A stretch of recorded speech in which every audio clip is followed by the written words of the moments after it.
Para saudara yang terkasih, jumpa lagi dengan saya dalam acara Remifa, Renungan Mingguan Family, edisi Minggu Biasa ke-13. Kali ini dengan tema Follower yang Komit. Menurut Gilman, dalam pengelolaan SDM ada 4 kuadran yang perlu diperhatikan.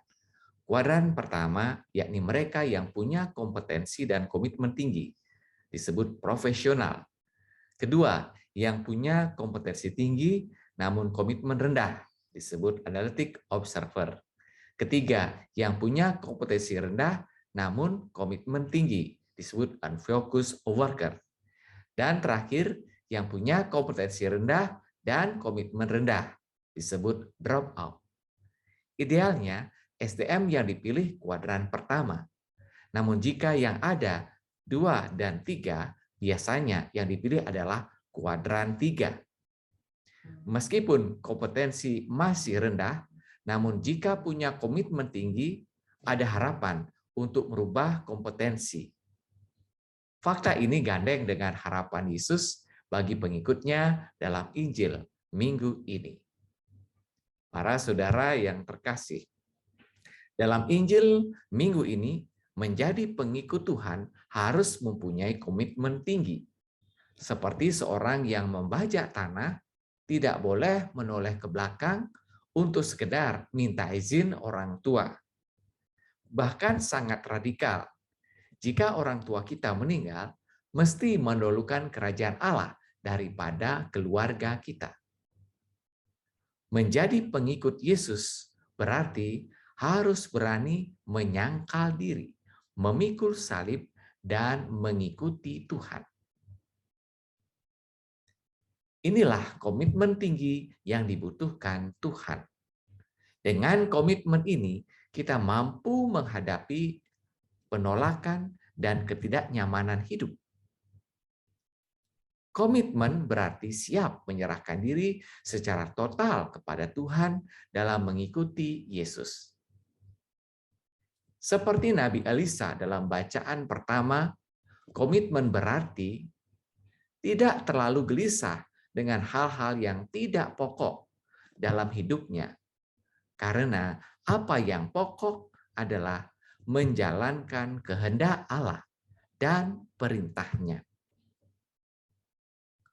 Komitmen artinya siap diutus untuk memberitakan kerajaan Allah sesuai dengan panggilan hidup kita masing-masing.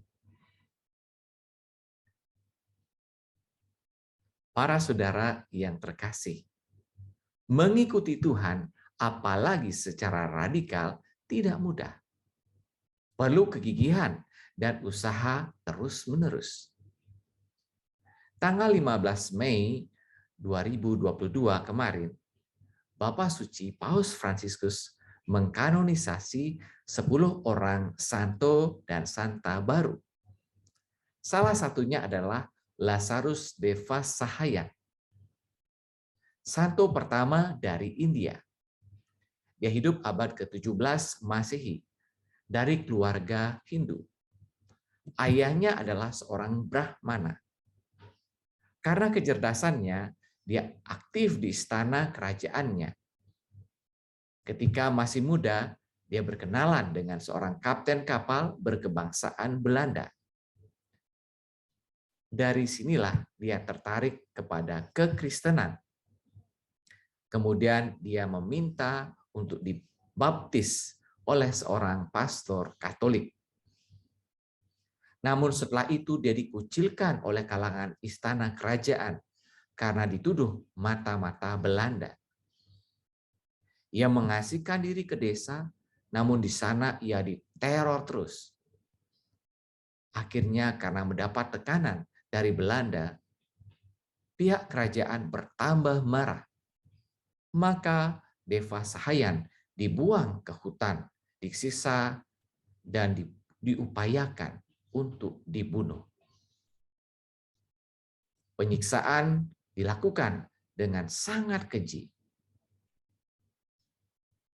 Ia diminta naik kerbau, padahal itu adalah tanda penghinaan.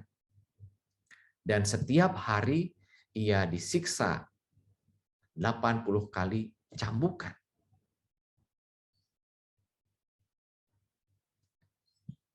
Ia ditembak di hutan seperti binatang buruan, tetapi tembakan itu tidak membuat dia mati.